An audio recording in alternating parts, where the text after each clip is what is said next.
이번 주 잘 보내셨나요? 네, 저는 사회를 맡은 김은지입니다.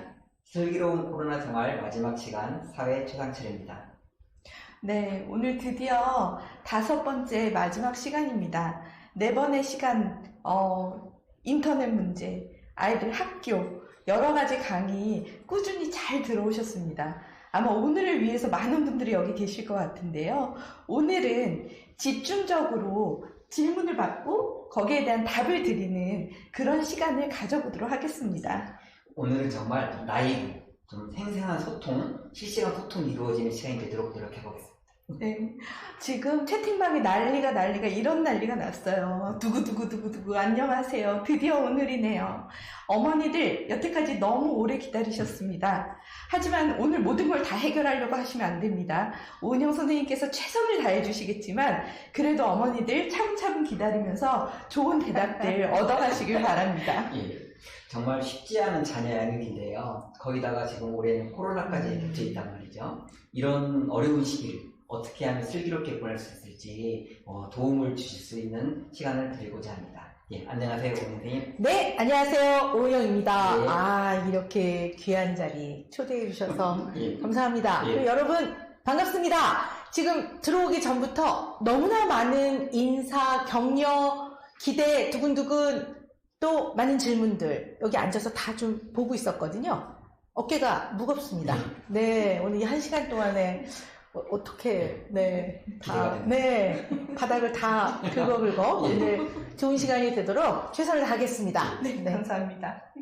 네, 시작을 해볼까요? 네, 여러분들이 가장 궁금해 하시는 거를 좀 올려주시면 더 도움이 되고요. 지금 쭉 보니까요, 몇 가지 눈에 띄는 질문들이 좀 있는데요. 그 질문이 어떤 것들이냐면, 아이가 공부 못하는 거 마음 내려놓겠어. 근데 왠지 아이들하고 잘 못 어울리는 것 같아요. 이거 어떻게 해야 되나요? 친구를 사귈 때 굉장히 오래 걸립니다. 이런 걱정들도 많으신 것 같아요. 참 많이 바뀌었어요. 저희 때는 공부 잘하면 다 해결될 거라고 생각했는데 이제는 그렇지 않다는 거 너무나 잘 알고 계시는 것 같아요. 네, 라이프 해피님, 박사님 너무 사랑해요. 어떡하죠? 이렇게 사랑해 주실 분이 많아가지고요. 너무 좋습니다. 네, 사랑의 하트. 네, 별 의미 없는 말 한마디에 상처받는 아이 어떻게 해야 될까요? 그러셨어요. 성성명명님. 네, 그럼 우리 하나씩 풀어가 볼까요?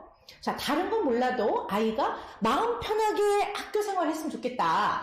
하루를 마음 편하게 지냈으면 좋겠는데 이 아이가 학교에 가서 좀 애들이랑 잘 못 어울리는 것 같다. 이렇게 걱정하시는 분이 좀 많으신 것 같아요. 자, 그런데요. 여기서 다 얘기할 수 없습니다. 왜냐하면 조금 하고 남겨놔야 다음에 또 봅니다, 여러분들. 그러니까 오늘 너무 우리가 욕심내지 말고요. 하나하나 차근차근 해봅시다. 자, 학교에서 친구들을 사귀는데 조금 어려워하는 아이, 그렇게 보이는 아이들은 굉장히 다각적인 측면으로 봐야 됩니다. 절대로 모든 것이 한 가지 이유만 있는 것은 아닙니다. 언제나 여러분들이 아이를 양육하실 때 가장 중요한 거는 아이들은 타고난 거와 길러지는 것의 합입니다. 뭐가 더 중요하냐고요? 어쨌든 아이들은 배우고 큽니다. 그래서 후천적으로 가르치고 부모가 어떻게 하느냐에 부등호가 조금 더 기웁니다. 그렇지만 언제나 아이를 파악할 때는 가장 중요한 첫 단계가 아이의 기질을 이해하시는 겁니다. 기질은 태어날 때 생존하기 위해서 환경과 상호작용을 하는 출생 당시 결정되어진 아이의 생물학적 특성이라고 합니다. 이것을 잘 모르면 부모는 아이를 사랑합니다. 그런데 아이를 키우는 게 굉장히 힘듭니다. 아이도 부모를 사랑합니다. 그런데 부모랑 오래 같이 있으면 힘들고 불편합니다. 점점 크면 심지어는 미워지기도 합니다. 자, 그래서 아이의 기질을 잘 이해하셔야 되는데요. 여기서 제일 중요한 거는 여러 가지 기질적 특성은 절대로 무엇이 좋고 나쁘고는 없다는 겁니다. 각각의 기질적 특성을 잘 이해하셔야 되는데요. 특히 아이가 친구를 사귈 때 너무 많이 시간이 걸려요. 적응하는데 오래 걸려요. 이런 아이들은 첫째, 기질적으로 여러 가지가 있지만 slow to warm up 템퍼러먼트일 가능성이 아주 큽니다. 우리나라 말로 말하면요. 느린 아이, 느린 기질, 더딘 기질. 마음에 안 듭니다. 이거는 성격이나 능력을 의미하는 게 아니라 아이가 적응되는 데에 시간이 많이 필요하다는 적응 양상, 패턴을 설명하는 것일 뿐입니다. 그래서 이런 아이들을 군뱅이, 게으름뱅이, 모자라네, 너네 애가 왜 이렇게 지질하냐, 이렇게 하면 자존감이 굉장히 낮아질 수 있어요. 그래서 더딘, slow to warm up, 말 그대로 slow to warm up, 이렇게 좀 이완되는데 시간이 많이 걸리는 아이를 키우실 때 제일 중요한 거는 부모가 너무 급하고 아이를 체근하면 굉장히 어려움이 생깁니다. 자, 그래서 아이의 기질을 파악함과 동시에 부모인 내 자신의 기질과 특성을 파악해야 됩니다. 나는 좀 어떤 기질적 특성을 갖고 있는지, 내지는 나는 그것이 환경과의 관계에서 어떻게 기억되어지고 그것이 마음에 남아서 나라는 사람의 성격에 구성되어 있는지를 잘 알아차리는 자각의 과정이 굉장히 중요합니다. 그렇지 않으면 아이라 매우 힘들 수 있습니다. 자, 여러분들 쭉 보시면서 나는 어떤 부모인지, 나는 어떠한 기질적 특성을 가졌고 나는 어떠한 성격 특성이 있는지를 잘 관찰하고 파악하고 알아차리고 성찰하면서 오늘 한 시간을 보내셨으면 좋겠습니다. 자, 그래서 슬로우 투 웜업 아이들은 좀 시간이 흐르면 천천히 가지만 어느 정도에 도달하면 깊이 있게 이해하기도 합니다. 깊이 있게 이해하고 어떤 사람과 관계가 잘 맺어지면 오래 가기도 합니다. 그래서 각각의 특성은 다 그 나름대로의 장점이 있는 겁니다. 자, 그런데 친구 관계를 여러분께 말씀을 드릴 때 이 개념을 꼭 알려드리고 싶은 게 하나가 있어요. 뭐냐 하면 우리는 새 학년이 되면 아이들한테 너 친구 많이 생겼어? 이렇게 물어봅니다. 자, 잘난 척 좀 하겠습니다. 영어로 친구, friends. friends와 같은 반 아이, classmate는 다른 겁니다. 자, 친구는 아주 가까운 사람을 친구라고 합니다. 그런데 새 학년이 되면 걔네들은 우리 반 아이들입니다. 같은 반 아이들. 같은 반 아이들은 classmate, not equal friends입니다. classmate하고 friends는 다른 개념입니다. 그런데 우리는 이것을 혼용해서 씁니다. 그래서 너희 반 아이들하고는 좀 익숙해졌어? 이렇게 물어보면 되는데 너 친구 많이 사귀었어? 이렇게 물어보면 아이들이 헷갈립니다.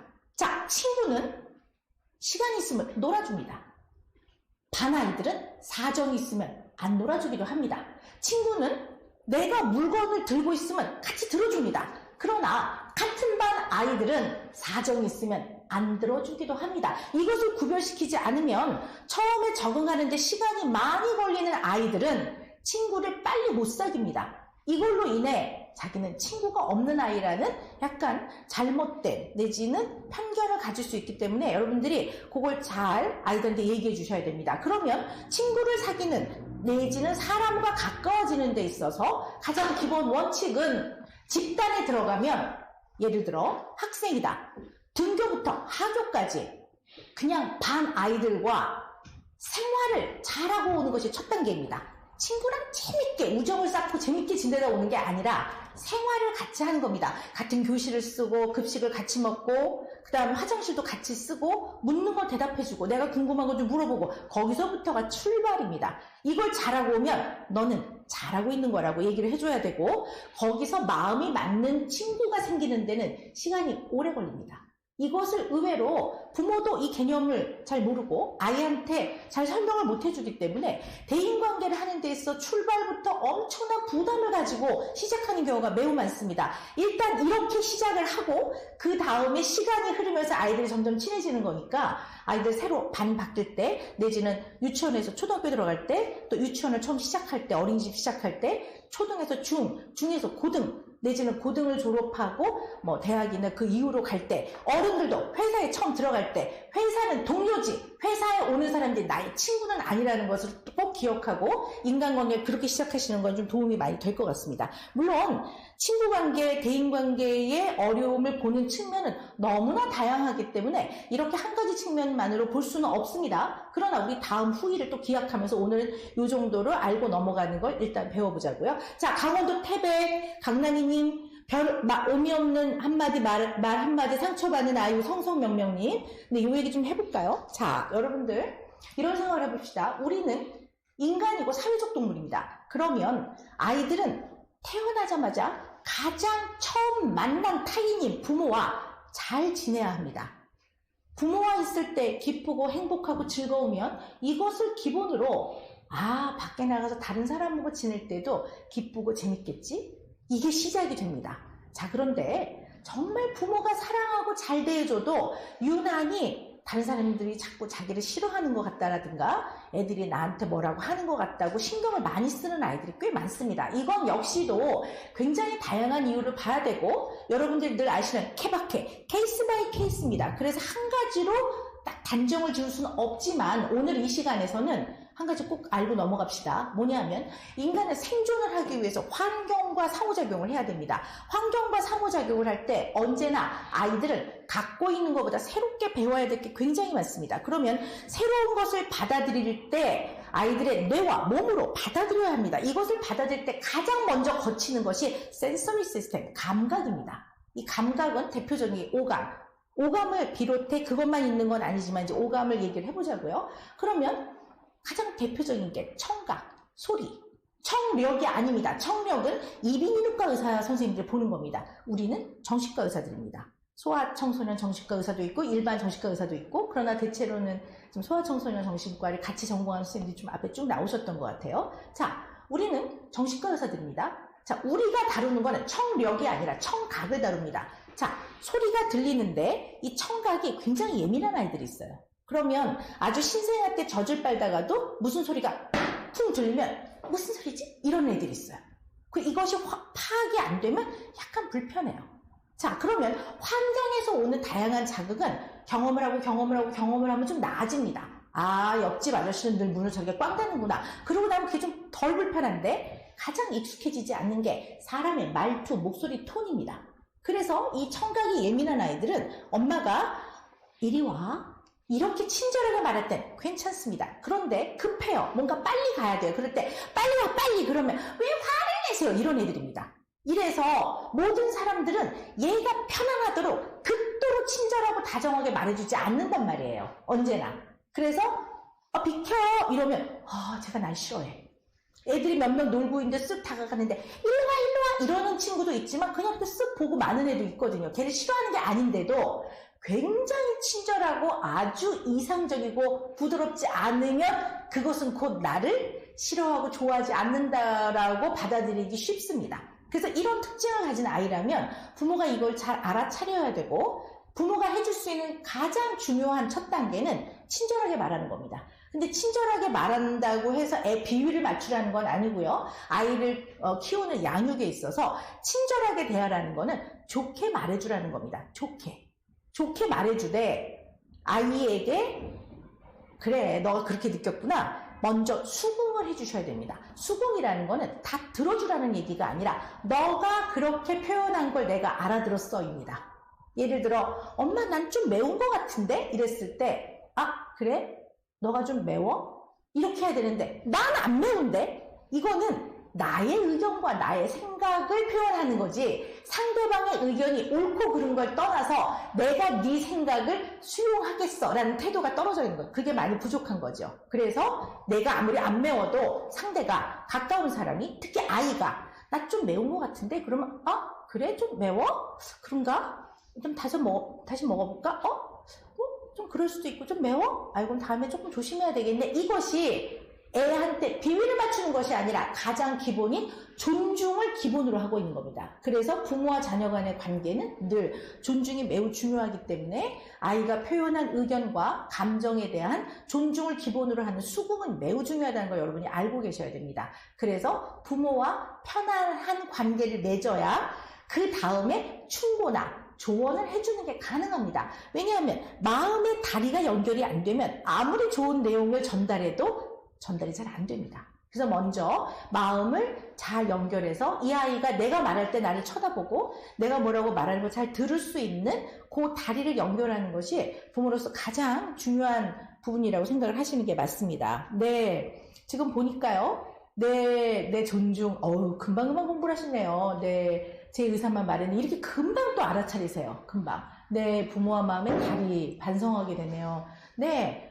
손톱을 물어뜯는 아이, 우리 감각 얘기가 나왔는데 한번 다시 얘기를 해볼까요? 이 손톱을 물어뜯는 아이들은 물론 이제 어떤 면에서는 틱 증상이 일부일 수도 있지만 우리 아이들이 하는 모든 일상의 모습이 다 증상은 아닌 경우가 많습니다. 그리고 증상과 유사해 보여도 조금 지켜보고 두고 봐야 되는 것들도 굉장히 많거든요. 자, 그러면 아이들은 아직 경험도 적고 또 이걸 어떻게 자기가 소화를 시켜야 되는지 못 배우고 좀 미숙하거든요. 그러면 봅시다. 우리 인간은 자기가 안전하게 세상을 살아가기 위해서는 약간 불안감과 긴장감이 있어야 된단 말이에요. 너무 안 불안하면 겁이 없어서 범죄에 저집니다. 그래서 사람은 약간의 불안이 있어야 되는데 어떤 아이들은 나이가 어리기도 하고 자기의 기질적인 특성상 여러 가지 이유에 의해서 불안이 조금 높은 아이들이 있어요. 그러면 아이들은 불안이 높은 상태가 너무 오래 지속이 되면 너무 불편하기 때문에 불안을 좀 낮춰야 되거든요. 불안을 낮추는 방법 중에 아이들이 많이 쓰는 방법, 그리고 감각이 예민한 아이들이 많이 쓰는 방법이 감각을 사용해서 방어해내는 겁니다. 바꿔 말하면 자기 감각, 신체를 이용해서 궁극적으로는 마음을 진정시키려고 하는 아이거든요. 그러면 이 손톱이나 이 옆에 있는 살들, 요런 이제 까실까실한 거, 이거가 탁 한번 건드려주면 아주 그냥 이 꼴을 못 견디는 애들이 있어요. 자꾸 신경이 쓰이고. 그럼 이제 이거를 까실까실하면 또 애들이 뜯어요. 뜯으면 또 새살이 올라오면서 또 까실까실해지거든요. 그럼 또 이걸 또 이로 갈아야 돼. 이렇게 갈면 또 뾰족뾰족해지거든요. 그러면 하루 종일 이렇게 하고 있는 거죠. 이렇게 해서 드디어 피를 내야지만, 피를 내고 아프고, 그러나 조금 당장 잠깐 맨질맨질 해줘야지만 직성이 풀리는 애들. 이게 사실은 이 행동의 문제가 아니라 이 내면에는 약간 긴장도 있고 조금 초조하고 불안이 높을 수도 있다는 걸 여러분이 알고 계셔야 돼요. 그래서 이런 촉각이라는 감각을 사용해서 진정하려고 하는 건데, 우리 부모가 이걸 눈치채고 있지 못하면, 잘 알지 못하면 우리 눈에는 이 행동만 보이거든. 이 행동. 그런데 우리는 이 행동이 걱정이 돼요. 코로나인데 자꾸 입에 손이 들어가, 꼴도 보기도 싫어, 막 손톱 막 다 완전히 이렇게 돼 있으니까 손톱 가게 사장님 다 망했네, 막 이런 식의 생각이 드는 거예요. 그러면 부모는 이 행동을 일단 멈추고 그만하고 중단시키는데 굉장히 몰두를 하게 돼요. 그러면 어떻게 되죠? 너 방울림 소리 한번 내야 된다. 하지 마, 너. 이렇게 되는 거죠. 그러면 애들은 그만해요. 부모가 굉장히 무섭게 하면 그만하거든요. 왜? 아이들한테 있어서 여러분이 어떤 존재일 거라고 생각하세요? 아이들한테 있어서 여러분은 생명을 준 사람이자 생존을 돕는 사람들이에요. 결국 살아가는 동아줄이거든요. 그러면 굉장히 무섭게 하면 아이들은 부모의 사랑을 잃을까 봐에 대한 두려움이 생깁니다. 우리 인간이 느끼는 공포, 두려움 중에서도 사랑을 잃게 될까 봐 하는 두려움을 경험하는 것은 그 이후의 인생에 있어서 그 아이의 정서 상태에 굉장히 영향을 많이 주는 두려움 중에 하나이거든요. 그러면 사랑을 잃게 될까 봐 아이들이 꼬리를 탁 내려요. 이걸 우리 부모가 착각을 해요. 아, 얘가 알아차렸구나. 내지 얘가 말을 듣는구나. 근데 아이는 그때 부모를 존경해서도 아니고 부모의 말이 옳다고 생각해서도 아니에요. 그냥 무서워서 꼬리를 내린 거거든요. 그래서 아이들한테는 이 행동보다는 그 이면에 있는 진정한 감정의 의미를 찾아야 돼요. 그래서 아이가 손톱을 뜯을 때 내가 어디가 좀 초조하고 조금 불편한가 보네. 이렇게 돼야 되는데 자꾸 이 행동 그만하라고 했지. 그럼 애가 이렇게 하고 있다가 이거 이제 못하게 자꾸 검사하고 그러면 이제 그 다음에 어떻게 하냐면 눈썹 뽑죠. 머리카락 뽑거나 몰래 가서. 이게 결국 진정한 접근을, 제대로 된 접근을 못하게 된다는 거죠. 그래서 아이의 행동을 관찰하는 게 매우 중요하지만 사실은 그 행동 밑면에 있는 아이들의 보이지 않는 신호들, 마음의 신호를 부모가 자꾸 알아차려 보려고 노력해야 돼요. 물론 노력해도 어려울 때도 많아요. 그러나 자꾸 그러한 자세와 태도를 갖는 것이 굉장히 중요합니다. 그래서 뜯지 마! 라고 하는 게 사실 별 도움이 안 된다는 거 해보신 분들이 잘 아실 거예요. 그리고 어떤 분은 이거를 어떻게 하냐면 자꾸 설명을 해요. 너 이러면 여기 보이진 않지만 세균이 있어가지고 입에 들어가면 배 아야하고. 그럼 애가 근데 알아들은 것 같은데 다음날 또 뜯거든요. 그럼 엄마가 뭐라 그래요? 엄마가 너한테 몇 번을 말해. 이렇게 되면 몇 번을 말해. 근데 애는 사실은 그 말을 했을 때 알아는 들었어요. 우리가 모든 것을 배운다고 해봅시다. 꼭 인수분해, 구구단 이런 것만이 아니라 영어 스펠링 이런 것만이 아니라 모든 걸 배우는 거예요. 사람은. 모든 건 다 마음도 배워야 되고 생각도 배워야 되고 해결책도 배워야 되고 마음을 진정하는 것도 다 배워야 되고 사회성도 배워야 되고 인간관계도 배워야 되는데 이 배우는 거를 학습이라고 해봅시다. 학습. 근데 말귀를 알아듣는 아이들은 배울 학은 되는 거야, 학. 근데 습이 안 된단 말이에요. 알아는 들었지만 마음으로 안 받아들여진단 말이에요. 그거를 우리는 논리적 설명을 하면 애가 알아들을 거라고 생각해서 몇 번의 말에 거기다 하나 더 나가면 너 쥐머리야? 막 이래요. 쥐가 금방 잊어버리거든요. 그러니까 너 쥐머리야? 막 이러면서 애를 뭐라고도 한다는 얘기죠. 그래서 그거보다는 언제나 얘가 알아는 들었는데 근데 이게 안 고쳐지는 데에는 혹시 좀 다른 이유가 있지 않을까라는 생각을 하게 되면 그 생각을 하면 제발 please 아이한테 물어보세요. 근데 왜 그러는 걸까? 엄마가 진짜 궁금해. 너 마음을 잘 알아야 엄마가 또 너랑 잘 이야기도 할 수 있잖아? 이렇게 물어보면 아이들이 조금 얘기를 해주기도 하고 답을 얘기 안 하더라도 결국 소통이 이제 연결이 되면서 훨씬 더 잘 풀어나갈 수가 있어요. 그럼 이제 엄마들이 그래요. 얘는요, 제가 인내심을 갖고 좋게 말하고 좋게 말해도 진짜 말을 안 듣거든요? 이렇게 말해요. 그럼 저는 뭐라고 말하냐면 1000번, 10,000번을 가르쳐 주십시오. 가르치는 거와 혼내는 건 다른 겁니다. 가르치는 거와 화내는 건 다른 겁니다. 가르치는 거와 야단을 치는 건 다른 겁니다. 가르치는 거와 소리 지르는 건 다른 겁니다. 우리는 가르쳐야 합니다. 아이들을. 가르칠 때는 상대를 존중하고 가르치는 거기 때문에 좋게 말해야 합니다. 좋다라는 게 애걸복걸 하는 게 아니라 좋게 말해주는 겁니다. 격분하지 말고 노여워하지 말고 분노를 빼고 화내지 말고 그리고 무서움을 빼줘야 합니다. 아이가 위험한 행동을 하면 이건 위험해. 하면 안 되는 거야. 이게 좋게 말해주는 겁니다. 근데 우리는 어떻게 말합니까? 너 이제 다쳐갖고 그냥 빵 떨어져갖고 너 이제 병원에 가면 막 선생님이 주사 놓고 막 왕주사라고 해요. 저희는 왕주사 안 놓습니다. 왕주사라는 거 없습니다. 그리고 너 이제 큰일 난다 막 이렇게 한다든가 아니면 너 두고 간다 막 이렇게 해서 아이의 행동을 내 눈앞에서 제거하고 소거시키는데 너무 몰두하고 있다는 얘기죠. 결국 냉정하게 보면 아이를 사랑은 하지만 아이를 위하는 겁니까? 아니면 그 상황에서 나를 위해 내가 좀 그 상황을 보는 것이 너무 힘들어서 내 마음 편하자고 하는 면도 좀 있을 수 있다는 것을 잘 우리가 알아차려야 됩니다. 이렇게 말하면 서운할 수 있어요. 왜 이론대로 되나요, 선생님? 맞아요. 현장 육아는 이론대로 안 돼요. 그러나 제가 말씀드리는 거는 여러분의 노고와 여러분의 정말 아침부터 밤까지 입에 침이 마르고 단내가 나는 거 제가 압니다. 목이 쉬는 거를. 그것을 알지만 그래도 우리가 가야 되는 방향은 이 방향이지. 이걸 매번 생각하면서 또 반성도 해야 합니다. 오늘 내가 이거 잘못했네. 내일은 그러지 말아야지. 내일이 됐어요. 또 잘못합니다. 그럴 수 있습니다. 내가 또 이랬나. 정말 내일은 하지 말아야지. 내일 또 잘못할 수도 있어요. 그러나 그래도 이것을 계속 생각해 나가면서 내가 우리 아이를 어떤 길로 가야 되는가. 내가 적어도 우리 아이한테 나침판이 좀 돼야지. 이런 마음을 자꾸 다지면서 나가는 것이 육아입니다. 육아는 매우 긴 과정입니다. 이 긴 과정 동안 아이가 잘 건강하게 성장하도록 우리 부모는 돕는 겁니다.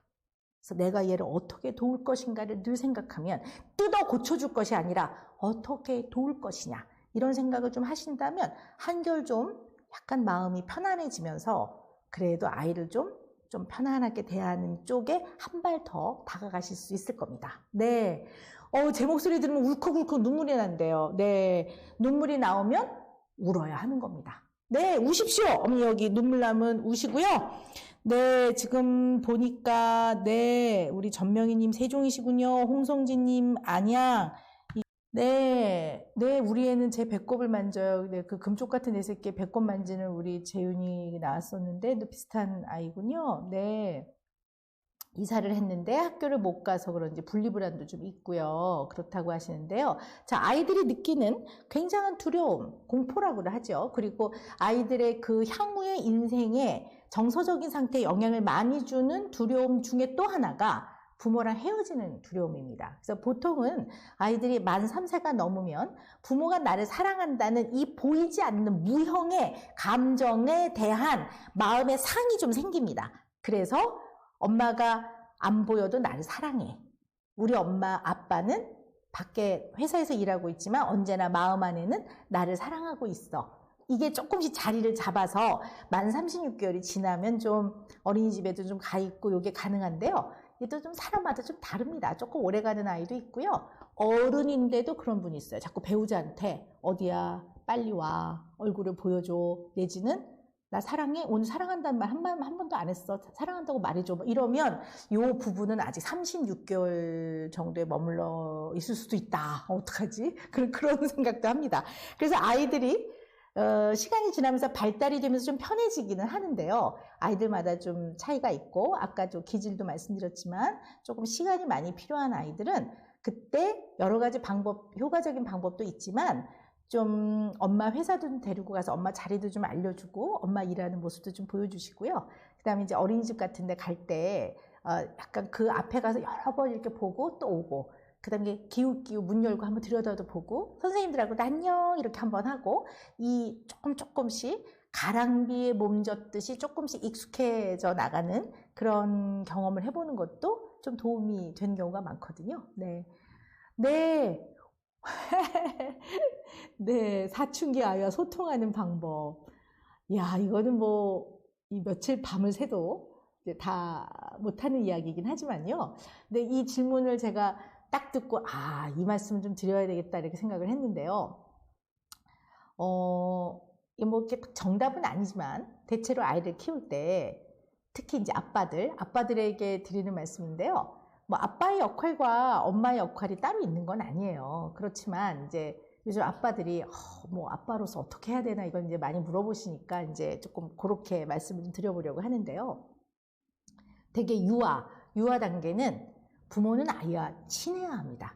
친하다는 게 친구처럼 지내라는 게 아니에요. 왜냐하면 집안에도 위계질서는 있습니다. 위계질서라는 게 독재적이고 힘과 이런 걸로 애를 누르라는 게 아니라 위계질서는 사람이 살아나가는 데 있어서의 생활의 질서를 말하는 겁니다. 그리고 기본적으로 누구나 다 받아들이는 원칙을 배우는 그런 의미가 좀 있는데요. 어떻게 부모하고 자식이 동급입니까? 그죠? 부모는 일정한 나이까지는 굉장히 많은 부분들을 보호하고 보살펴야 되고 위로하고 이래야 되는 존재가 맞습니다. 당연히 사랑해줘야 되고요. 그래서 친하라는 거는 가까워지라는 뜻입니다. 가까이 지내라 이런 얘기인데 그래서 어릴 때는 몸놀이도 많이 하라고 하고 아이하고 좀 시간도 많이 갖고 그래서 서로 공유하는 경험도 많아야 됩니다. 그래서 어떨 때는 엄마들이 정말 어떨 때는 배우자와 또 아빠들도 그런 얘기 하세요. 내가 배우자하고 이혼을 하고 싶은데 그래도 애가 엄마를 좋아한다. 예를 들어 애가 아빠를 좋아한다. 아빠가 놀아줄 때 너무 아이가 좋아하니까 그래도 이런 아빠가 있는 게 낫지 않겠습니까? 반대의 경우 이런 엄마가 그래도 있는 게 낫지 않겠습니까? 이렇게들 물어보시는 분도 많으세요. 네, 물론 다 나름의 이제 중요한 생각들이죠. 자, 그런데 그만큼 어릴 때는 부모하고 친해야 합니다. 자, 그런데 보통 초등학교에 들어가면 뭐 그것도 딱 두부 자르듯이 뭐 또 7세 뭐 너무 그러지 마시고요. 되게 이제 초등학교에 들어가면 그 다음에는 놀아주는 것이 안 중요하다는 말씀을 드리는 게 아니라 이제 초등학교에 가면 부모가 세상을 살아나가는 데 있어서 좀 올바른 모습을 보여주는 게 되게 중요합니다. 그러니까 도덕적으로 이런 상황에서 뭐가 중요한지를 아이한테 알려줄 수 있는 그러한 부모가 굉장히 아이한테 도움이 되는 어떻게 보면 그렇게 해보세요 라고 말하는 그런 부분입니다. 자, 그런데 사춘기에 들어가면 어릴 때 친해졌던 것을 기본으로 그 다음부터 좀 멀어져야 됩니다. 멀어진다는 게 사이가 나빠지라는 얘기가 아니라 너무 애를 케어하고 너무 보호하고 이러는 게 아니라 조금 한 발 물러서서 아이에게 필요한 것들을 잘 지켜보면서 아이와 대화를 통한 의논을 할 수 있는 부모가 되는 게 굉장히 중요합니다. 그렇다면 사춘기 아이와는 어떻게 지내면 좋을까요? 대화를 통한 의논을 할 수 있는 부모가 되십시오. 이게 매우 중요합니다. 그래서 여러분들이 내가 애를 대할 때 애가 잘 크길 바라고 늘 잘 되기를 바라다 보니 너무 지나치게 지적하고 또 이걸 못 고치면 어떡하라는 마음 때문에 나라도 얘를 어떻게든 해야 되겠다 이래서 너무 지나치게 아이한테 뭐라 하고 혼을 내고 또 심지어 말을 안 들으면 이렇게 말합니다. 너 그렇게 아빠 말 안 들을 거면 너 나가. 네 마음대로 살아. 뭐 이렇게도 얘기하는 거거든요. 절대로 아이는 내쫓으면 안 됩니다. 그리고 아무리 말을 안 들어도 절대로 밥을 안 주면 안 됩니다. 이런 몇 가지를 지키면서 아이와 대화를 통한 의논을 할 수 있는 부모가 되도록 조금씩 노력을 해본다면 훨씬 좀 나을 수 있을 거라고 봅니다. 네, 중3 첫째 딸도 안아달라고 합니다. 안아주세요. 네, 왜? 안아주면 되지. 자식은 몸은 많이 커도요, 또 마음의 일부는 어린아이 같은 면도 있습니다. 그래서 사춘기를 아동에서 성인으로 가는 중간 단계라고 합니다. 그래서 얘네들은 언제나 그 사이에 몸은 어른 같은데 아직 의존적 또는 보호받고 싶은 마음도 있고, 또 어떨 때는 독립하고자 하는 마음도 있지만 굉장히 부모로부터 떠나기 싫은 이런 마음들을 동시에 갖고 있는 경우가 많기 때문에 아이가 부모한테 안아달라고 하는 거는 나쁜 짓도 아니고 잘못된 행동도 아니기 때문에 안아주시면 됩니다. 근데 그때 안아줄 때 한 번이라도 제대로 화끈하게 안아주세요. 꽉 안아주면 되는데 다 큰애가 이래 이러면서 꼭 제대로 안 해줘요. 그러니까 애들이 이게 뭔가 충족감을 느끼는 마음의 그릇이 있다면 이게 잘 안 차는 거예요. 늘 뜨뜻미지근한 거죠. 그러니까 한 번을 안아주셔도 정말 진심을 다해서 꽉 안아주고, 안아만 주지 마시고 말도 하세요. 네가 내 딸이라 정말 너를 사랑하고 나는 네가 내 딸이라 정말 행복하다. 이렇게 말도 해주세요. 그러면 아이들이 의외로 매우 좋아합니다. 네, 대화가 너무 어렵다고 하세요. 대화 너무 어려워요. 아이는 화만 냅니다. 학원도 안 가려고 하고 너무 힘듭니다. 사춘기 때는 학원을 쉬게 해줘야 하나요? 이러셨는데요. 이게 보내야 된다는 마음을 먼저 갖지 마시고요. 왜 힘들어 하는지를 좀 물어보셔야 될 것 같아요. 근데 진짜 안 물어보는 것 같아요, 우리는. 왜냐면 애가, 나 학원, 나 공부가 적성이 아닌 것 같아요. 공부가 적성인 사람이 있는지 잘 모르겠는데, 나 공부 너무 힘들어요. 이렇게 말하면 우리는 걱정이 탁 됩니다. 얘가 지금부터 이러면 앞으로 어떡하지? 뭐, 대학을 보내실 마음이시라면, 꼭 안 가도 되지만, 그런 마음이시라면, 이 입시를 어떻게 시키지? 이게 걱정이 되면서, 이제 아이를 빨리 생각을 바꿔놓고 싶어요. 그러니까 어떻게 하냐면, 야, 너 그래갖고 나중에 취직도 못하고, 야, 우린 모른다. 너 이제 고등학교까지만 보내놓으면 우린 몰라. 이런 식의 얘기를 자꾸 하지. 근데 뭐가 좀 힘든지 얘기를 좀 해볼래? 이렇게 얘기를 잘 안 하는 것 같아요. 그러면 사춘기 아이가 공부 때문에 힘들고 뭐 여러 가지가 힘드는데 편의점 알바 형한테 가서 형, 내가 공부가 힘들거든요. 이렇게 말할 수는 없잖아요. 결국 부모한테 말할 수밖에 없는데 이게 좀 쉽지 않은 것 같아요. 그러면 사랑이 부족해서 쉽지 않을까요? 아닙니다. 부모는 깊고 따뜻한 마음으로 언제나 사랑합니다. 그런데 익숙하지 않은 거죠. 우리가 몇 대째, 모든 집이 그런 건 아니지만 대체로 이렇게 자녀를 많이 대했어요. 그러다 보니까 익숙하죠. 익숙한 건 편합니다. 편한 것은 각성을 하지 않으면 문제가 있다는 걸 잘 못 느낍니다. 잘 안 바뀌는 거죠. 그래서 오늘 이 공부하러 들어오신 이 우리 가족들은 요걸 조금 한 발 물러서서 생각해보는 그런 경험을 좀 해보시는 것도 도움이 많이 되실 것 같아요. 네. 남의 사소한 장난, 웃음 이런 거에 크게 반응하면 화내는 아이. 얘는 조금 감각이 예민한지 먼저 한번 살펴보세요. 왜냐하면 상대의 얼굴 표정, 이게 시각이거든요. 그 다음에 이제 소리, 막 웃으면 비웃는다고 생각하는 애들이 있어요. 그냥 약간 재밌게 웃는 건데. 그래서 이런 거에 굉장히 예민하다면 아이를 뭐라 하지 말고, 그리고 특히 이런 말, 너 자꾸 그러면 사람들이 싫어해. 이런 말은 하나도 도움이 안 돼요. 그러니까 너가 좀 그렇게 받아들일 때가 많은데 왜 그럴까? 그럼 이제 애들이 뭐 모르겠다고도 하고 그래요. 그러면 보면 조금 크게 받아들이는 아이들을 좀 예민하다 이렇게 표현을 하는데, 예민한 게 나쁜 건 아니야. 이게 잘 다듬어지면 굉장히 둔하지 않는 사람이라 괜찮은 면도 있어. 근데 이게 조금 넘치면 불편하거든. 그래서 1 정도 들어왔는데 너한테 사실은 너는 한 5로 받아들이는 거야. 그러니까 좀 불편하겠지? 그러니까 그럴 때는 좀 날 정말 비웃는 걸까? 잠깐 멈추고 좀 생각도 해보고 그런 거 연습해봐. 이렇게 부모가 잘 도와주시는 것도 굉장히 좋은 방법일 것 같아요. 그리고 비슷한 부모가 있다면 나도 사실 어릴 때 그랬는데 크면서 좀 좋아지기도 했고 또 나도 좀 노력을 했어, 이런 면에서 이런 얘기도 좀 해주시고, 특히 부모의 실수나 흑역사를 얘기해주면 아이들한테 되게 도움이 많이 됩니다. 그래서 그런 걸로 아이들하고 잘 얘기를 해나가셨으면 좋겠어요. 네, 13세 장애아동인데 현재까지도 애착 인형이 없으면 애착 인형을 찾는다 그러셨거든요. 그래서 이게 꼴 보기 싫어서 또 버리는 분이 있어요. 절대로 하시면 안 됩니다.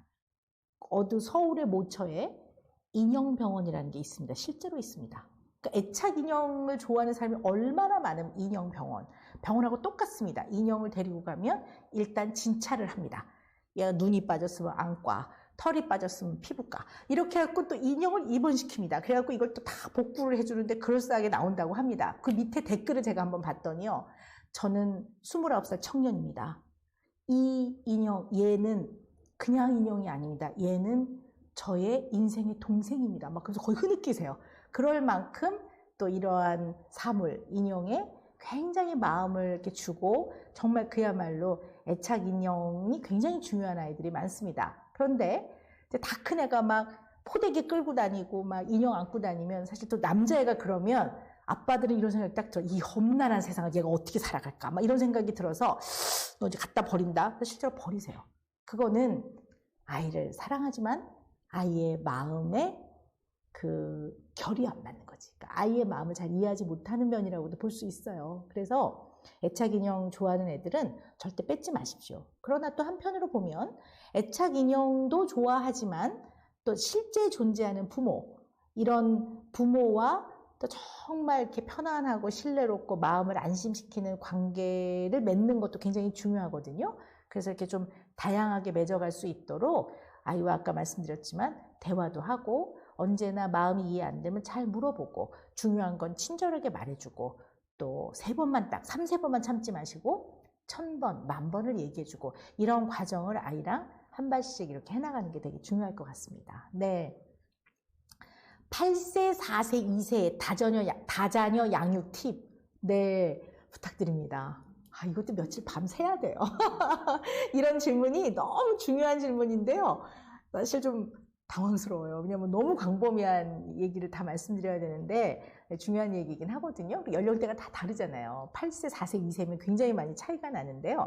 자, 그래서 제일 중요한 거는 얘네들을 언제나 한 보자기에 싸면 안 돼요.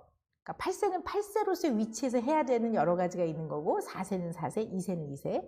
나이 차이가 많이 날 때는 큰아이에게 언제나 이해와 너가 잘 돌보고 네가 큰애니까 하는 거를 너무 강조 안 하시는 게 좋습니다. 배려와 양보를 지나치게.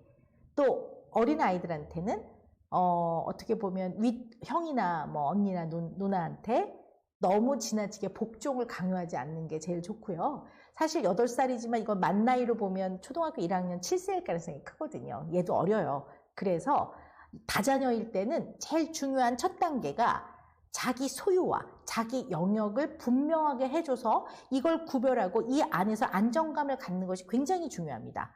자, 물론 우리 인간은 여타의 다른 동물과 다르게 결국은 아주 고차적, 질이 높은 도덕적인 것들을 알고 있어야 돼요. 여기서 말하는 도덕은 예의범절이 아니라 어떤 상황에서 무엇이 더 중요한지를 잘 이해하는 그런 능력이라고도 볼 수 있는데 이거를 결국은 알아차려서 좀 더 우리가 인간답게 살아가도록 가르쳐야 돼요. 자, 그런데 진정한 배려와 진정한 양보와 진정한 나눔과 진정한 사과는 어쩌면 70살, 80살이 돼도 진정하게 못 가는 경우도 굉장히 많습니다. 이게 굉장히 오래 걸려서 결국 이것은 파이널 고울이에요. 마지막 우리의 종착점인데 그래서 우리는 어쩌면 이걸 죽을 때까지 평생 노력하는 건지도 모르겠습니다.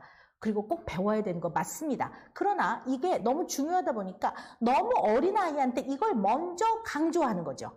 아이들은 진짜 나눔을 배우려면 자기 소유를 정확하게 배워야 나누는 게 가능해지는데 소유를 먼저 안 가르친단 말이에요. 왜냐하면 아이가 내 거야 이러면 왠지 욕심꾸러기 같거든. 그러니까 자꾸 아니야 같이 해야 돼 이렇게 해버리니까 애들이 억울해. 그래서 이게 나이 차이가 많이 나는 아이들은 일단 8살짜리는 8살짜리 물건을 담는 통 그리고 자기 물건에는 다 이름표를 붙여줘야 돼요. 그래서 이 3명한테 네 이름이 붙어있는 것만 네 거야. 그것만 네가 만질 수 있어.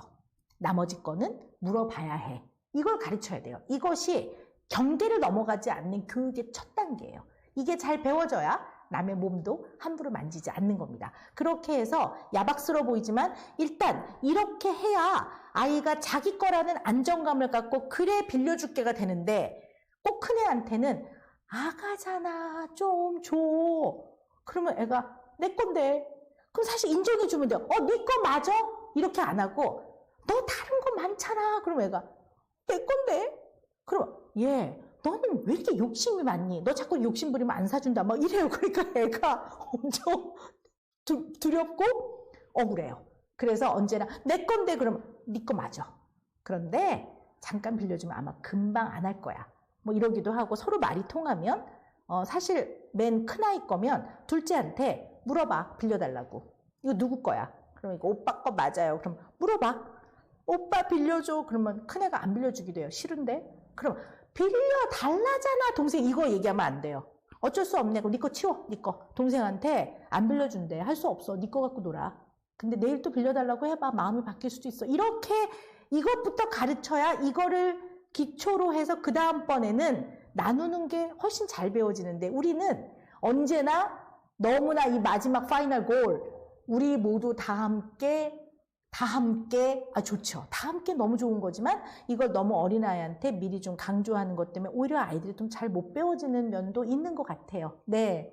자, 저희 아기가 3살인데요. 물건을 던져요. 어떻게 훈육을 해야 될까요? 자, 이 3살이 만 나이인지 우리나라 나이인지 잘 보셔야 돼요. 우리나라 나이로 3살이면 2살이거든요. 만으로. 자, 만 연령으로 36개월이 넘어서 훈육을 시작해야 됩니다. 자, 훈육은 뭐냐면 훈육은 혼내는 게 아닙니다. 훈육은 한자를 보면 말씀언변의 내천자입니다. 이 훈자가. 말로 가르친다 이런 얘기입니다. 그래서 말귀를 알아들어야 합니다. 그리고 아이가 언어적으로 약간 그 전과 후를 이해할 수 있는 정도의 준비가 되어 있어야 됩니다. 그리고 36개월이 넘었을 때 일반적으로는 아까 말씀드렸다시피 아이가 보지 않아도 우리 엄마는 언제나 날 사랑해 라는 이 마음이 조금 자리를 잡는 심상으로 이렇게 좀 간직할 수 있는 나이가 되기 때문에 그래서 엄마가 좀 놀까? 뭐하고 놀까? 이러다가 훈육할 때는 약간 목소리가 좀 진지해지거든요. 앉아봐. 이랬을 때도 언제나 우리 엄마는 날 사랑해, 우리 아빠는 날 사랑해 라는 마음이 조금 준비가 돼야 훈육이 가능한 겁니다. 그래서 36개월 이후부터 하라고 하고요. 24개월 미만 아이는 훈육하는 거 아닙니다. 왜냐하면 그때 아이들이 보이는 많은 행동들은 생존에 필요한 생리적 요구를 하는 겁니다. 심지어 물건을 던질 때도 이 모터 코디네이션을 발달시키려고 던져보는 겁니다. 던졌더니 휙 날아가, 던졌더니 뚝 떨어져, 결과가 나오네? 뭘 탁 던졌는데 엄마가 맞았는데, 그래. 어머, 내가 우리 엄마한테, 영향을 주네? 이래서 아이들이 다 이렇게 해보거든요? 이런 걸로 던져도 되는 걸로 바꿔주셔야 됩니다. 예를 들어 말랑말랑 헝겊공이라든가 뭘 탁 하면 찍찍이 부직표에 딱 붙는 거 있어. 이런 거 갖고 이제 논다든가 아니면 볼링 플라스틱 왜 공해서 집에서 하는 볼링 같은 거 이제 부모하고 재밌게 해보고 이렇게 하면서 발달을 도우면서 얘가 이것을 왜 하는지 의미를 알아차려야지 24개월 미만 아이가 뭘 던졌다고 해서 나쁜 행동이야. 그렇게 하면 못 알아듣습니다. 그래서 24개월 미만 아이는 위험하거나 나쁘거나 해로운 거가 아닌 거는 대체로 들어줘도 괜찮습니다. 왜냐하면 애들이 생존에 필요한 것들을 요구하는 것이 굉장히 많기 때문에 그 24개월에서 36개월 사이는 요때는 안 되는 거는 그 상황에서 간략하게 분명하게 한 번만 딱 말해주고 끝내는 겁니다. 위험하면 위험해 내려오는 거야. 그리고 바짝 들어서 내리고 상황을 전환시켜주고 아이가 약간 위험한 데 가면 가위 같은 게 있으면 위험해? 그럼 얼른 치우고. 근데 이걸 치울 때 애가 보이는 데서 치우면 기어 올라간단 말이에요. 그러니까 애가 안 보일 때 얼른 치우고 위험해? 이렇게 하고 조금 더 크면 안전가위를 줘서 애가 사용하게 해주고 이렇게 가는 겁니다. 그래서 훈육은 생활의 질서와 인간이 살아가는데 가장 기본적인 원칙을 가르쳐주는 거기 때문에 반드시 해야 됩니다. 그리고 이건 부모가 하는 거 맞습니다. 그리고 이것은 이 과정을 통해서 자기 조절을 배웁니다. 인간이 자기 조절을 못하면 불행합니다. 그래서 꼭 가르치셔야 되는 겁니다. 그러나 이건 역시도 올바른 방향을 가르쳐주는 거지 오늘, today, 당장, right now 애를 뜯어고치는 게 아닙니다. 그래서 아이를 거꾸려 두거나 아니면 네가 이기나 내가 이기나 해보자 하는 거는 훈육이 아닙니다. 그래서 언제나 잘 가르쳐주고 만 36개월이 넘었는데 이거 도저히 안 되는 행동이다 할 때는 좀 시간이 걸리더라도 아이를 딱 지도하는데 훈육하는 상황에서는 절대로 말을 많이 하시면 안 됩니다. 그리고 아이한테는 아주 간결하게 그만해라 이런 정도. 그만해야 되지 않을까가 아니라 그만하거라. 이거는 위험한 거야. 이렇게 분명하게 말해주는 게 필요한데요. 애들이 당연히 그럴 때 네 엄마 이렇게 안 합니다. 그 꼴도 우리는 견뎌야 합니다. 그리고 늘 말씀드리지만 제가 2005년부터 2016년 동안 16년까지 11년 동안 했던 우리 애가 달라졌어요. 거기서 보이는 훈육 자세는 사실은 어떨 때 하는 거냐면 아이가 위험할 때, 남을 다치게 하거나 자기가 다칠 것 같을 때의 자동차의 안전벨트 같은 겁니다. 그래서 몸을 제대로 잘 잡아주지 않으면 손이 빠져나가서 부모를 때리기도 하고 핥히기도 하고 애가 이렇게 하다 여기를 치받으면 엄마 혀에 상처가 나기도 합니다. 그리고 어설프게 애를 잡다가 애가 미끄러져서 다치기도 하고 모서리 찢기도 하기 때문에 아이를 다치지 않게 하려고 잡아주는 면이 있습니다. 그리고 그때 이렇게 해주는 거는 살짝 손목이 빠져나가지 않도록 손이 이렇게 잡아주는 거지 아프게 잡는 게 아닙니다. 그래서 이렇게 해주면 못 빠져나가거든요. 그래서 아이가 부모를 때리는 행동이나 자기를 이렇게 긁는 행동을 하지 않도록 위험한 행동이기 때문에 그거를 네 몸이라도 네 마음대로 할 수는 없는 거야. 허용되지 않는 게 있단다를 몸으로 가르쳐 주는 거기 때문에 애를 누르거나 아프게 하는 게 아닙니다. 그래서 아이가 손을 딱 잡으면 또 뒤로 이렇게 꽝 하려는 애들이 있어요. 그럴 때는 반대 방향으로 가볍게 힘의 균형을 유지하면서 관절이 다치지 않도록 살짝 이렇게 살짝 자세를 유지시키면 시간이 좀 지나면 엄마나 아빠가 느껴요. 얘가 조금 막 힘을 주지 않을 때 바로 앉는 거야. 그리고 자세를 이렇게 바로 해주고 가만히 기다려주고 애가 좀 진정될 때까지 기다려주고 진정이 되고 나면 그 다음에 아이와 말로 이야기하는 겁니다. 그래서 이 과정을 잘 아셔야 되고 아무리 징징거려도 난폭하거나 공격적이거나 다칠 것 같지 않을 때는 굳이 그 자세를 하실 필요가 없어요. 그런데 뻑하면 툭하면 그 자세를 잡으면 나라도 싫겠네. 그래서 이거는 잘 구별을 하셔야 됩니다. 네, 첫째, 둘째가 너무 유튜브를 많이 보는데요. 이렇게 얘기를 하셨는데 지난번에 아마 앞에서 하셨던 선생님이 디지털 미디어 컨텐츠에 대한 얘기를 좀 하셨던 것 같아요. 잘 여러분 들으셨을 거라고 생각하는데요.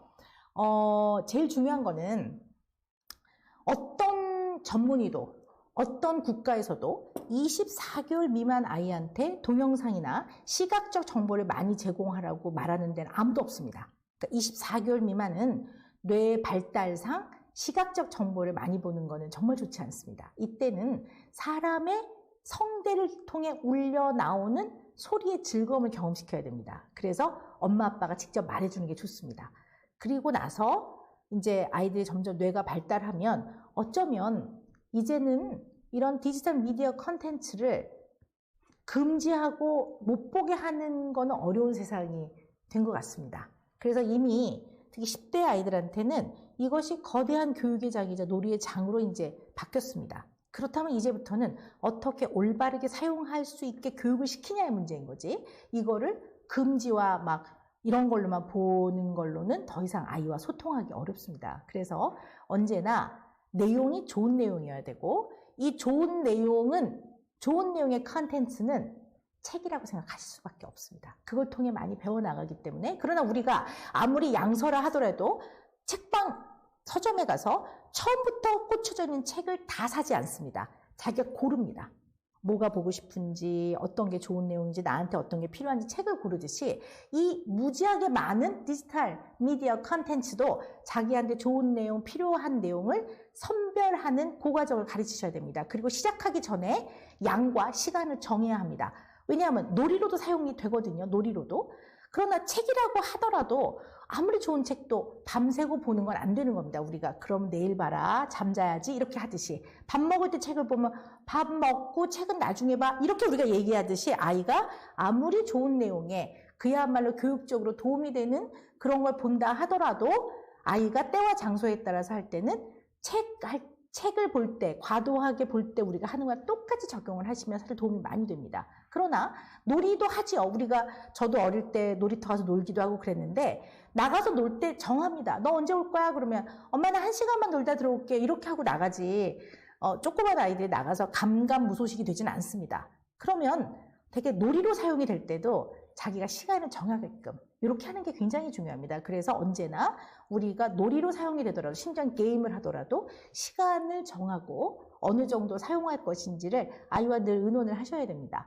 그리고 제일 중요한 거는 짬이 날 때마다 하지 않는 겁니다. 왜냐하면 우리가 놀이를 할 때도 놀이터에 놀러가 나갔단 말이에요. 그러면 애가 놀다가 막 뛰어들어와서 문제 2개 풀고 잠깐만요. 또 나가 놀다가 또 뛰어들어와서 문제 3문제 풀고 이렇게 안 한단 말이에요. 그렇듯이 뭐 하고 짬이 나면 또 하고 그 다음에 또 하다가 또 짬이 나면 다시 하고 이걸 몸에 배이지 않도록 하는 것이 일단 기본 원칙이라고 보시면 될 것 같습니다. 그럼 또 많은 엄마들이 그러세요. 그렇게 해도 안 돼요. 우리 아이들은. 네, 현장 육아가 이렇게 어렵습니다. 너무나 깊고 따뜻하게 아이를 사랑하지만 사랑하는 마음만으로 잘 안 되는 게 육아입니다. 정말 아이가 잘 크기를 진심으로 바라지만 이 진심만으로 또 잘 적용이 안 되는 것이 육아이기도 합니다. 그래서 오늘 여기 들어오신 분들은 오늘 수요일이잖아요. 이번 주까진 갑니다. 오늘 저녁 애를 또 끌어안고 또 좋은 말도 하십니다. 목요일 내일 잘 지내실 거예요. 금요일까지 갑니다. 토요일 날 애랑 너무 오래 같이 있었어요. 너무 많이 있었어. 그러면 이제 토요일 저녁까지 때 슬슬 올라옵니다. 이제 일요일이 되면 이제 빵 터질 수 있습니다. 그럴 때도 너무 자책하지 마시고 내가 아이랑 어떠한 길로 가야 될지 어떤 방향으로 가야 될지 여러분이 나침판이라는 생각을 하시면서 아이랑 늘 같은 면을 바라보고 늘 대치하지 마시고 언제나 같은 면을 봐봐. 네가 좀 많이 봐. 그지? 유튜브를. 맞지? 그렇지. 그럼 애들이 그럼 좋은 내용도 많아. 근데 너가 생각하기 좀 많이 보는 것 같긴 해? 같은 면을 봐야 돼요. 이렇게 너 이렇게 하는 건 대치하는 거고 어떤 문제를 두고 마치 산을 바라보듯이 우리 오늘 저 산에 갈 거거든? 이렇게 하듯이 우리 생각을 좀 한번 해보자. 재미도 있지. 그 좋은 내용도 많아. 근데 네 생각이 좀 많이 보는 것 같긴 해? 그럼 또 어떤 애들 딱 잡았대요. 아니거든요. 이러기도 해요. 그러면 네가 한번 보는 시간을 너도 한번 적어보고 엄마도 적어는 볼게. 내가 너 감시하는 건 아니고 그냥 적어는 볼게. 다시 얘기해보자. 일주일 후에 얘기하는 거 도움이 돼요. 언제나 이 자리에서 당장 뜯어 고치려고 하는 이 마음은 네, 사랑하는 거 맞습니다. 그러나 이 마음이 지나치면 이것은 나의 욕심이 될 수 있다는 것을 언제나 아시고 요 같은 면을 바라보고 애가 좀 많이 하는 것 같아요. 그러면 야 그래도 그렇게 생각하니까 좋다. 그럼 어떻게 해볼까? 그럼 애들이 뭐 황당한 얘기를 하기도 해요. 말도 안 되는 안을 내기도 해요. 그러면 그래도 그것도 한번 해볼까? 이번 주 한번 해보자. 그래서 이번 한 주를 시간을 주는 것이 뭐 그렇게 어렵습니까? 네, 어쩌면 아이들은 이러한 과정에서 경험을 통해 어쩌면 부모와 더 의논할 수 있는, 부모를 의논할 수 있는 사람으로 생각하는 것이 굉장히 중요한 것 같습니다. 그래서 오늘 여러분하고 이제 더 질문도 너무 많이 보내주셨는데 너무 죄송하고 그렇습니다. 안타깝고. 그래서 다음에 또 만날 것을 약속하면서 네, 오늘 좀 마무리를 해볼까 합니다. 네. 근데 학습이 너무 잘 되세요. 엄마 같은 면을 바라봐라. 뭐 대화의 시간을 많이 가져라. 뭐 작심삼일. 참 유익하네요. 존경. 저 또 이렇게 칭찬해주면 엄청 좋아합니다. 네, 감사합니다. 네, 그래서 오늘 이거 배운 거 좀 또 잊어버릴 수 있어요. 괜찮습니다. 또 듣고 또 안 되면 또 해보고 또 마음을 다져보고 어쩌면 이 과정이 아이를 성장시킬 겁니다. 그리고 이 과정에서 엄마 아빠도 같이 성장하는 겁니다. 네. 선생님 정말 너무 감사드립니다. 아, 네. 네, 감사합니다. 사실은 이렇게 이런 시간에 선생님이 여기까지 오셔서 강의해 주시는 게 네. 정말 저희한테는 너무 큰 영광이고 네. 너무 좋은 일이고요. 네. 그리고 사실은 이제 대한소아청소년 정신의학회 그 학회의 선생님들이 많이 또 힘을 써주셔서 네. 훌륭한 선생님들이 이렇게 끝까지 훌륭한까지는 아니고 이런 자리는 네, 또 옵니다. 네. 너무 감사드립니다. 사실 네. 저는 선생님이 얘기하시는 거 들으면서 이렇게 저한테 저 스스로한테도 괜찮아. 다시 또 잘하면 돼. 네가 나침판이 되어서 아이랑 또 걸으면 돼. 이런 네. 메시지가 제 마음에 들어오는 느낌이 들었어요. 그러셨어요. 좀 보람을 좀 느낍니다. 네. 한 번, 두 번에 되는 게 아니고 네. 1000번, 만번에 네, 1000번, 말이 마음에 두세 많이 와닿네요. 네. 네. 그래서 저희는 고작 이제 5번밖에 안 했는데 어머니들 어떻게 이 5번으로 마음이 좀 위로가 되고 그리고 또 무언가 좀 얻으셨는지 모르겠습니다. 네, 생각 같아서 일주일에 한 번씩 내년까지 하고 싶지만 저희가 또 그렇게까지 할 수 있는 일은 아니기 때문에 네. 너무너무 아쉽지만 어머니들 오늘 마무리하도록 하겠습니다. 네, 이렇게 좋은 자리에 초대해 주셔서 너무너무 감사드리고요. 여기 참여하신 이 부모님들, 그리고 또 여러 가지 사정으로 못 들어오셨지만 또 다음에 또 이걸 보시게 되는 부모님들께, 또 부모가 되고 싶어 하시는 분들에게, 그리고 아직은 또 결혼을 안 하셔도 혹시 또 나중에 부모가 되실 수 있는 분들, 또 우리가 부모는 아니어도 우리는 모두 누군가의 자녀입니다. 그래서 우리는 언제나 부모 자녀 관계를 잊고 살 수는 없는 것 같아요. 그래서 오늘 여기 많은 분들, 여기 들어오시고 참여하셨던 이 전국에서 들어오신 분들한테 제가 마지막으로 꼭 좀 들려드리고 싶은 이야기가 있습니다. 네. 세상에 가치 있는 일들은 참 많은 것 같아요. 네. 각자의 위치에서 가치 있는 일들을 하고 사시는데요. 저는 인간이 하는 가치가 있는 일들 중에 자식을 키우는 것이 저는 가장 가치가 있는 것 중에 하나가 아닐까라는 생각을 합니다. 그래서 이 시대의 부모님들은 정말 위대하신 분들입니다. 저는 언제나 그래서 부모인 여러분들을 정말 존경합니다. 네. 이 힘든 코로나 시대에 정말 저희한테 따뜻한 위로 선물 예. 한 보따리 되는 것 아, 같습니다. 네. 다행입니다. 너무 아쉽지만 오늘 예. 그래도 마무리는 해야 될 것 같습니다. 오늘 오은영 선생님과 함께 외쳐볼 건데요. 오늘 제가 슬기로운 코로나 생활하면 네. 항상 건강하세요 이렇게만 하겠습니다. 네. 네. 슬기로운 코로나 생활 항상 건강하세요.